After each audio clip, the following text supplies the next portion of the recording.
The Galactic Council chamber hummed with the low-frequency communications of 100 alien species.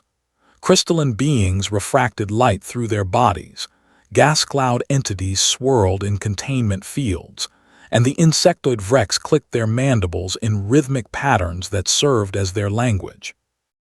At the center of it all stood Ambassador Anna Chen, her black diplomatic uniform stark against the bioluminescent walls, and beside her, Lieutenant Commander David Russo, his military dress blues adorned with more medals than most species earned in 10 lifetimes. They were the only humans in a room, designed to accommodate the galaxy's most dangerous predators. The humans wish to petition for membership in the Council, announced Zexthar, the Vrex counselor, his compound eyes reflecting Anna's image 1,000 times over. This is unprecedented. Anna stepped forward, her movements precise and measured.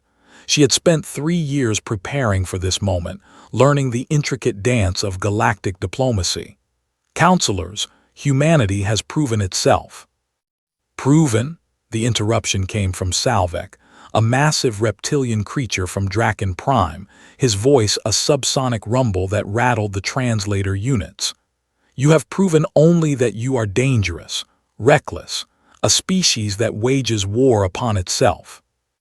David's jaw tightened, but he remained silent. This was Anna's arena. Every species here has a violent history, Anna replied calmly. The Vrex Hive Wars lasted 3 centuries. The Draconians nearly rendered their homeworld uninhabitable during their nuclear age. The Silicates. We evolved past our violence, Zexthar interrupted, his mandibles clicking sharply. Your species still embraces it. You celebrate it. Your entertainment, your literature, your very culture glorifies combat and conflict.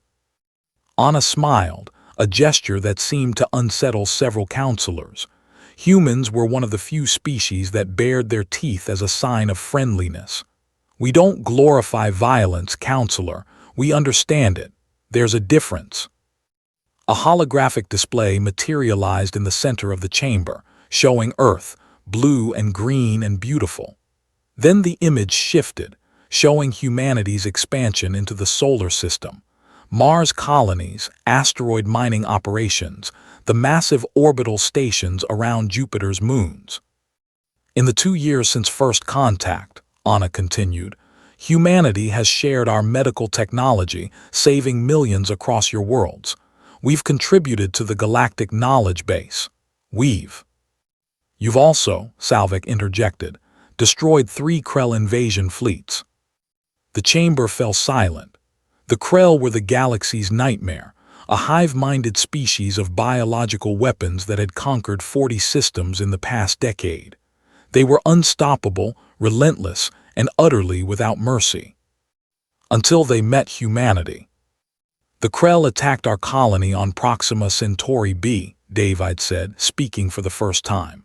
His voice carried the weight of someone who had seen the worst the universe had to offer. They killed 60,000 civilians in the first hour. Men, women, children. The Krell don't discriminate. He tapped his wrist console, and new images appeared. The counselors watched in horrified fascination as human warships engaged the Krell bioships. But it wasn't the technology that disturbed them. It was the tactics. Humans didn't fight like any other species. They didn't maintain safe distances or rely solely on long-range weapons. They got close, dangerously close.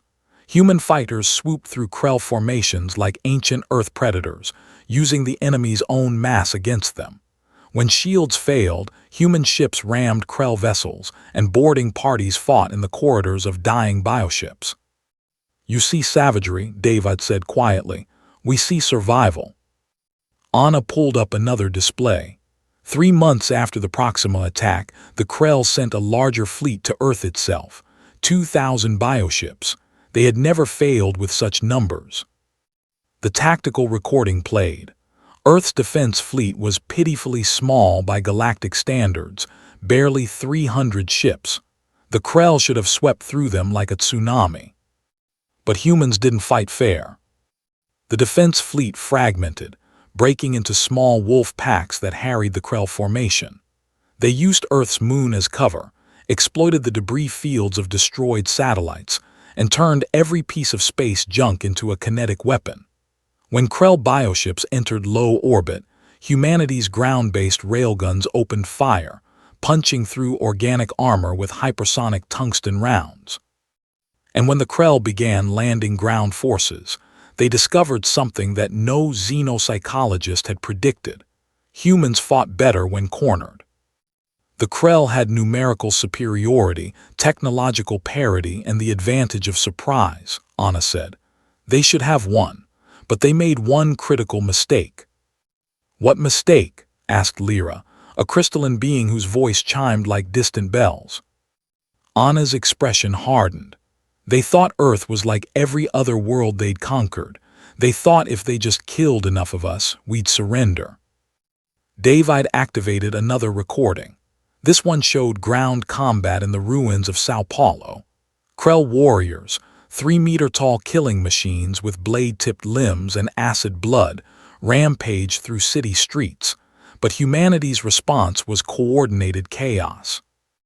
Military units fought alongside civilian militias. Engineers rigged buildings to collapse on advancing Krell. Scientists weaponized everything from industrial chemicals to medical nanobots.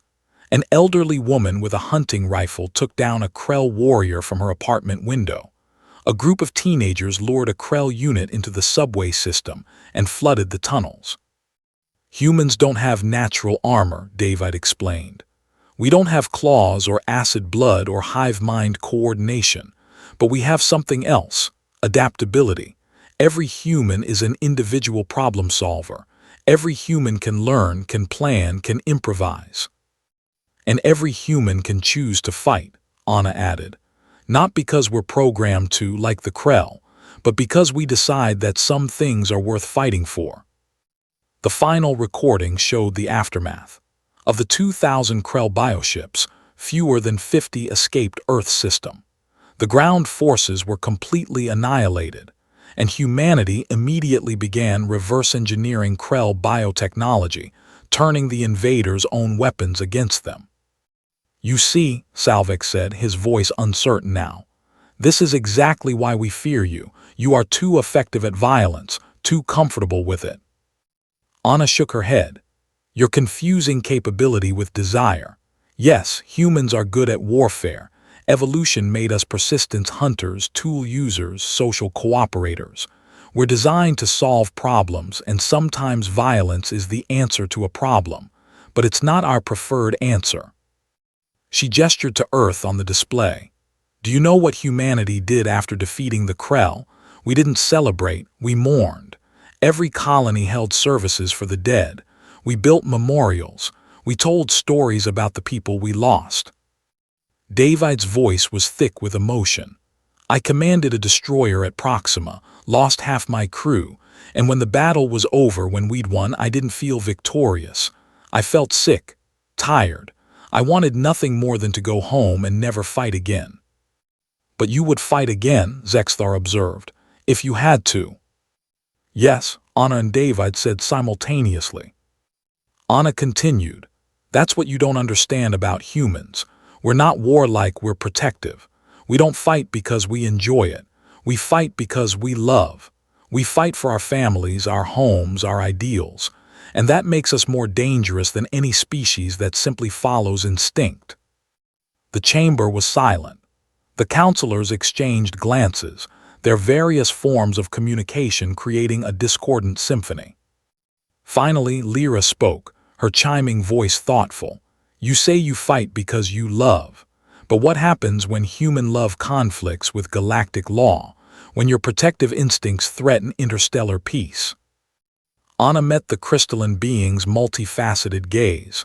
Then we talk, we negotiate, we find solutions that don't involve violence, but we need a seat at the table to do that. We need to be part of the council. And if we refuse? Salvik asked. David answered, his tone matter-of-fact.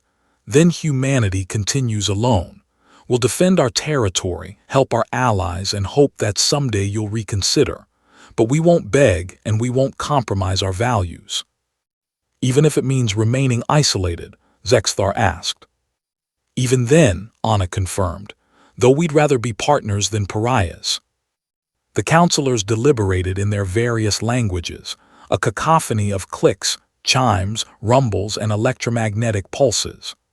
Anna and David stood waiting, two humans among aliens, representatives of a species too young, too violent, too unpredictable for galactic civilization. Or so the galaxy thought. Finally, Zexthar spoke. The Council has reached a decision. Humanity's petition for full membership is denied. Anna's expression didn't change, though David's fists clenched briefly. However, Zexthar continued, we grant humanity observer status with a path to full membership pending a probationary period. You will have a voice in council discussions, though not a vote. You will share your knowledge and receive ours, and most importantly, the Vrex counselor leaned forward. You will teach us how you defeated the Krell so thoroughly, because they're coming for all of us and we've never stopped them before. Anna's smile returned, genuine this time. We'd be honored, counselor. As the session ended and the various species filed out, Lyra approached the two humans. I must ask, she chimed, are humans truly as deadly as you appear, or is it all carefully crafted intimidation? Anna and David exchanged glances. Then Anna replied softly, humans are as deadly as we need to be. No more, no less. We're capable of terrible violence, yes, but we're also capable of terrible kindness. Which one you see depends entirely on how you treat us. Lyra processed this for a moment, her crystalline structure refracting the chamber's light into rainbow patterns. Then I hope, Ambassador Chen, that the galaxy chooses kindness. So do we, Anna said, so do we. As they left the council chamber, David murmured, think they'll ever trust us? Anna considered the question. Trust? Maybe not for generations, but respect. We earned that today. Behind them, the galaxy's most powerful beings watched the humans depart, each thinking the same thought in their own way. Deadly, deadly humans. But perhaps that's exactly what we need. End.